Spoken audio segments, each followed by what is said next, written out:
Hello student, देखिए अभी हम पढ़ रहे थे क्लास 8 का पार्ट 5 सोशल सब्जेक्ट का हमारे राष्ट्रीय लक्ष्य है ना। तो इसका खंड हमने पढ़ लिया। अब हम देखते हैं खंड 12 लोकतंत्र एवं नागरिक। तो लोकतंत्र शासन का एक प्रकार है। यह एक राजनीतिक आदर्श भी है। लोकतंत्र बहुमत का शासन मात्र नहीं वरन यह इस बात को निर्धारित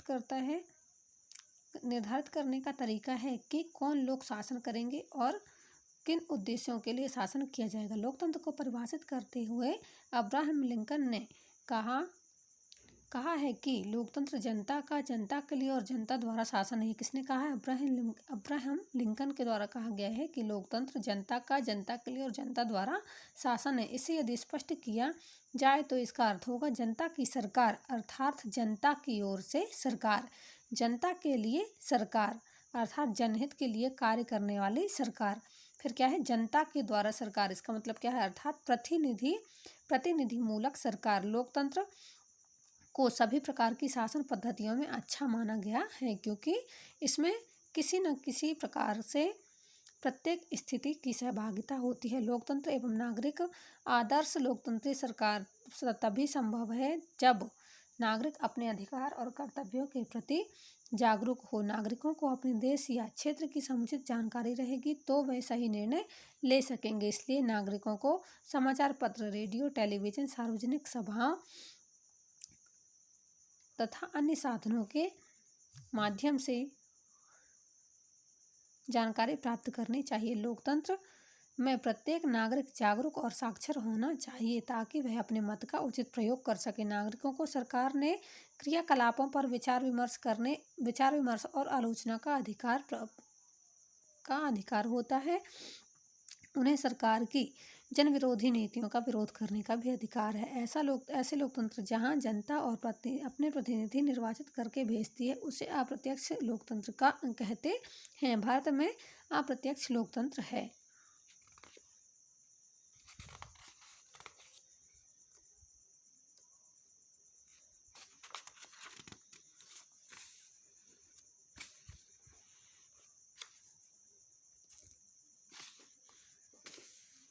आगे देखिए, अप्रत्यक्ष लोकतंत्र में सभी राजनीतिक दल चुनाव में अपने अपने प्रत्याशी खड़े करते हैं। वे मतदाताओं को अपनी नीति एवं कार्यक्रम समझाते हैं। राजनीतिक दलों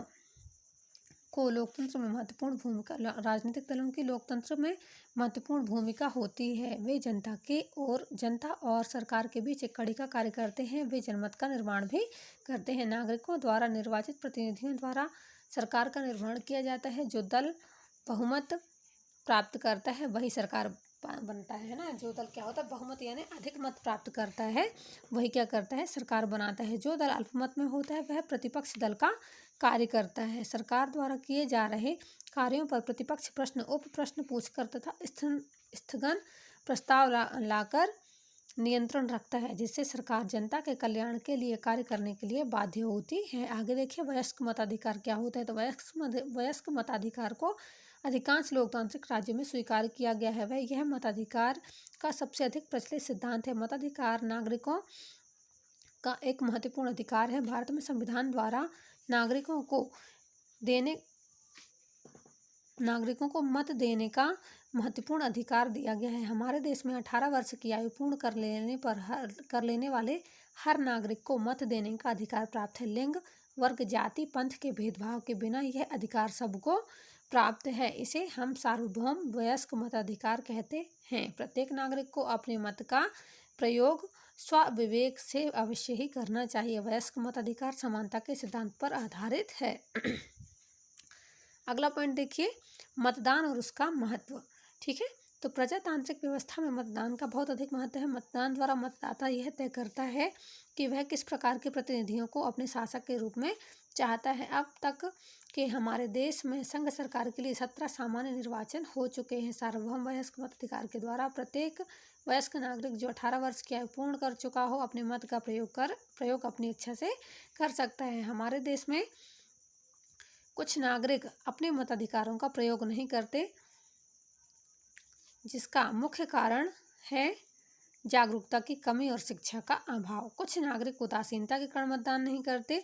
कुछ सोचते हैं मुझे इससे क्या लाभ होगा, है ना। ऐसे बहुत सारे लोग होते हैं जो मतदान यानी वोट डालने नहीं जाते हैं। सबका अलग अलग क्या होते हैं, सबकी अलग अलग सोच होती है कि वो क्यों नहीं जाते हैं।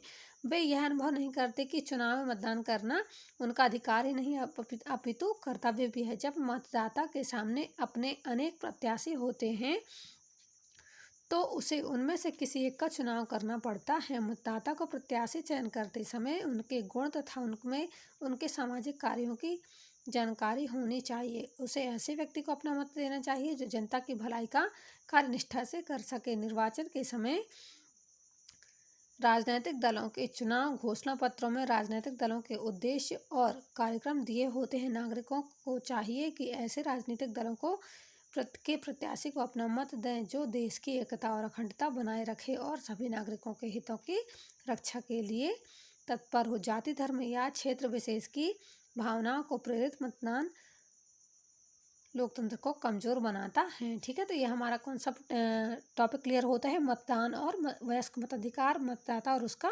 महत्व। ठीक है।